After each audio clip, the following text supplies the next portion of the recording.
send our attention for a second to the screen. What we're seeing, the visuals. We're seeing these visuals are live from the Gaza Strip.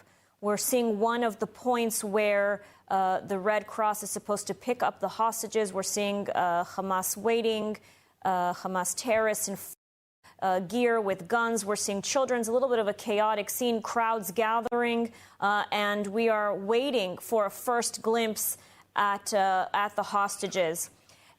And they said, that there won't be any sort of, parade, PR stunt, stage. Now, we don't see a stage or any kind of ceremony, but we do see that this is looking a little bit as though they're trying to put together some sort of impromptu ceremony. We see people lining the streets on both sides. So we're going to have to follow and see. Now, Yossi, I want to go back to you.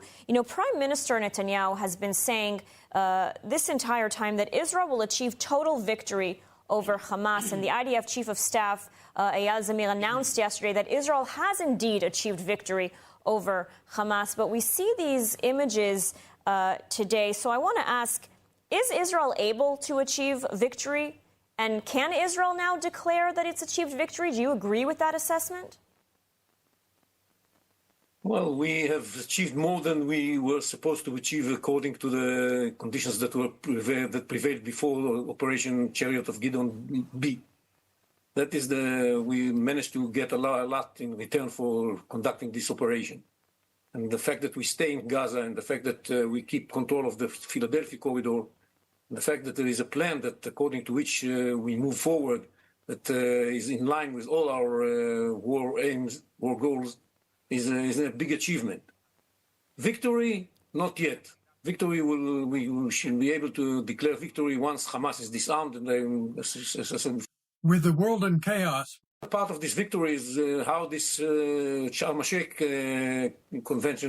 conference is going to go. Because if the product is going to be some progress in the direction of normalization of the relations between Israel and more Arab and Muslim states, fan and love. So the fact that there's a huge possibility that we'd see Gali and Ziv Berman going to the derby match next week.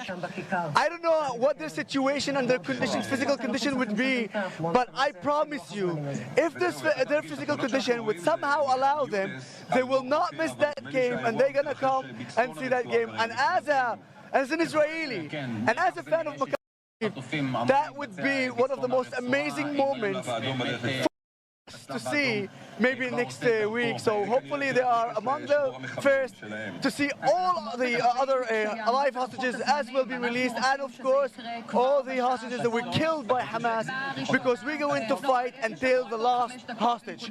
Amen, amen. Well, we do see footage now from inside Gaza. As you can see on the screen now, we have the live feed going. We see some of the Palestinians on the ground there, as well as Hamas terrorists getting ready for the handover of the hostages into the hands of the Red Cross first, and then they will be transferred into IDF hands. Joseph, what do you make of the scenes that we've seen so far? Very different, isn't it? It's not the ceremony, elaborate ceremony we saw in the earlier hostage release. Absolutely. And we need to keep in mind that Israel insisted on that. It is part of the agreement. We've seen the outrage that happened after those ceremonies by Hamas, and we've seen how they targeted the Israeli mind when they psychologically they actually sent messages through those boards that they printed. Now we're not seeing this. We do see chairs. I do believe that those chairs are supposed to be for the terrorists when they're released, but we will see how they're going to use them in the future. The news that some of the hostages have already been transferred. Eitan, Mor, Gali and Ziv Berman, and Matan Angus. They are the first hostages to have been transferred to the International Red Cross. And so we're also hearing reports that there will now be 2 batches of releases.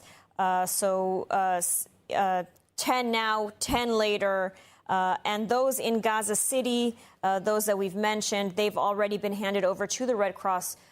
So we are waiting now to see the very first visuals of these hostages. They are now in the Red Cross's hands, and they are making their way to Israeli territory after 2 years of just absolute anguish and horrific conditions that they've been subject to. So we are waiting to see the first glimpses of these young men who have just endured just the absolute worst of humanity. You know, you mentioned